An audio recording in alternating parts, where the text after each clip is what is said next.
Good evening বন্ধুরা। তো আবার একটা মিনি ব্লগ নিয়ে চলে এসেছি। এটা বেশি বড় নয়, ছোট্ট ভিডিও। তো দেখো, দেখে কেমন লাগলো অবশ্যই কমেন্ট করে বলো। তো এখানে নবনারী ঠাকুর দেখতে পাচ্ছ। এর আগের ভিডিওতে আমি নবনারী ঠাকুরের সব ভিডিওটা দিয়েছি। তো আজ হলো 10ই আগস্ট।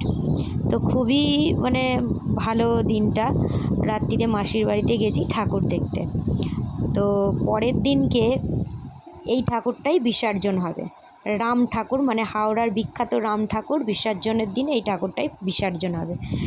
তো 11 তারিখ আমার দিনটা এত ভালো ছিল। সকাল থেকে রান্না বান্না করে টোরে ঠাকুর বিসর্জন দেখতে গেছি। 8টার সময় দোকানে নিয়ে গেছে আমার বর, সেটাও দেখতে পাবে একটুখানি পর।